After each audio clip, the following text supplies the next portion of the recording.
hai tao lấy chài vô gì đó.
Bắt tôi chỉ có bây giờ nó cũng có hai kia hỏi có hai đúng không?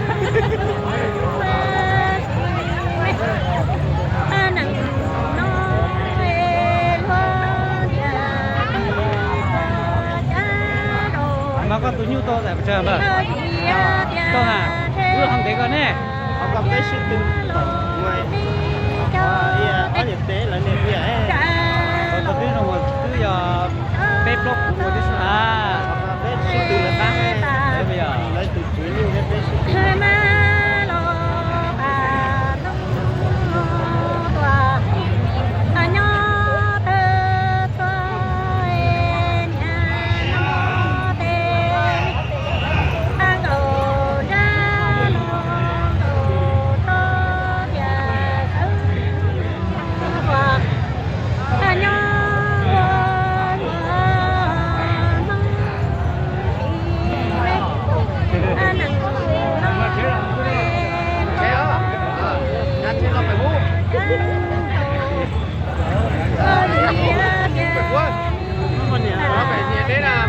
nhỏ thế à? Nó cũng chỉ không có tàu thôi, không tàu. Có một giải gì à? Ấy ra đâu nào? Cả ấy ra kia đi. Có thấy rồi. Có mà. Hai con sắp rồi mà. Chưa, trong lòng đó hay ra thì có hay ra. Là hãy giờ rồi thế vô trong thế này. Hay là ốc thực tả. Ồ, ấy, tôi là chỉ có. Ủa đi à? Ủa tả đi à? Hay là có gì tốt tả.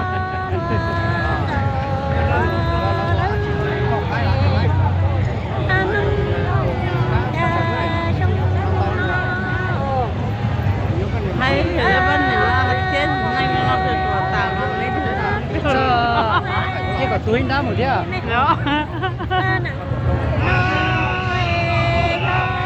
Dạ, có được ăn chế thì có con chế.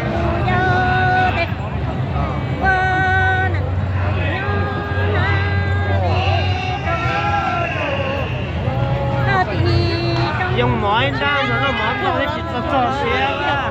Bỏ trong Rồi, bỏ đúng à?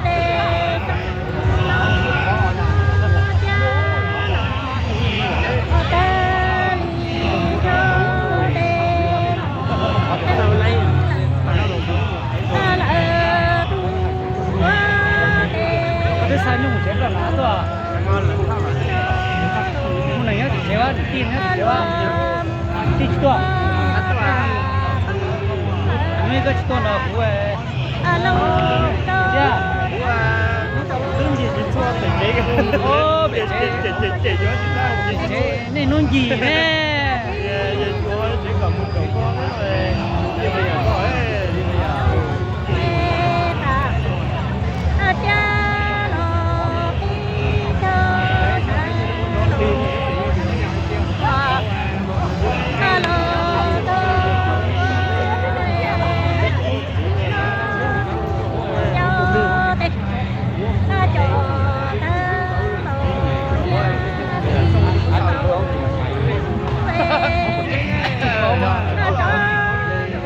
Chế nhiều thì mua nhớ rồi, chế nhiều là. Có sợ. Chế nhiều thì giờ chúng tôi thì mua đi à?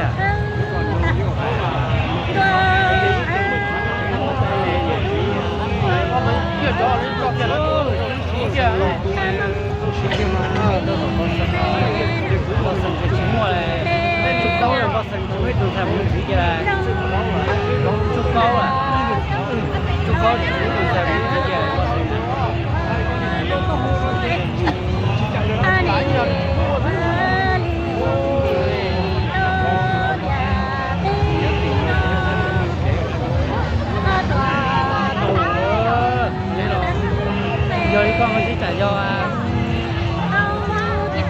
rồi lót mà thầy quá. Giờ tụi con mà chín một thì hả? Tụi con mà chín một thì hả tụi con à? Tại mình chỉ trả có hai, giờ tụi con hai thứ. Đó tụi thầy cơ mà.